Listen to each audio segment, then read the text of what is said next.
This TikToker, her name's April. She's got about 200,000 followers, and what appears to be a pretty awesome family here. But unfortunately, things in the family have been rocky for a while. And one day, allegedly, she asks her husband for a divorce. 2 weeks later, April and her husband were still living together. And they get into a fight, and they go in the bathroom and they close the door to continue the fight in private away from the kids. Then, their 7-year-old son, who we'll just call the son, he allegedly hears his parents arguing and he goes and puts his ear up against the door. Then he looks under the door and he sees both of his parents' feet. And after a bit, he looks under the door a second time, and he sees his mother laying on the ground. He then leaves and goes to his room. Later, his dad allegedly comes in his room. He helps his son get dressed, and eventually he asks him to go check on his mom, who is still in the bathroom with the door closed. So the son goes to check on her, and that's where he finds his mom, April, on the ground with a bag over her head, not breathing.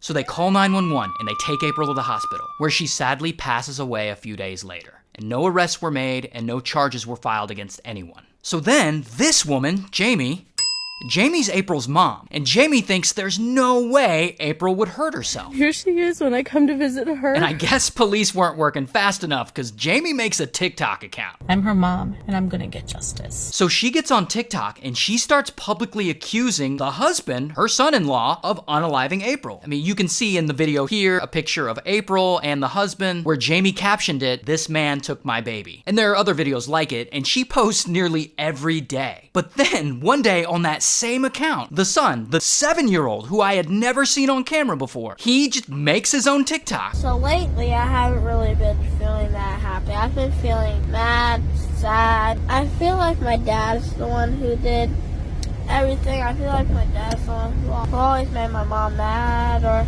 sad, and my dad, he's pretty guilty. So yeah, I blurred his face out because he's 7, but it's him. Also, holy shit, that was heavy. Now the police, they're still in the middle of investigating all this. Meanwhile, Jamie is still making a lot of noise. And someone, I guess a judge, didn't like all these TikToks she was making accusing the husband of unaliving April because she was allegedly issued a gag order. Which means I am no longer allowed to speak about my daughter's case. So now all Jamie does is post videos every day with tape over her mouth, representing the gag order. And as of right now, no charges have been filed against anyone. And apparently the police are still waiting on the autopsy results. And this all apparently happened in the Nashville area, so shout out to Nashville.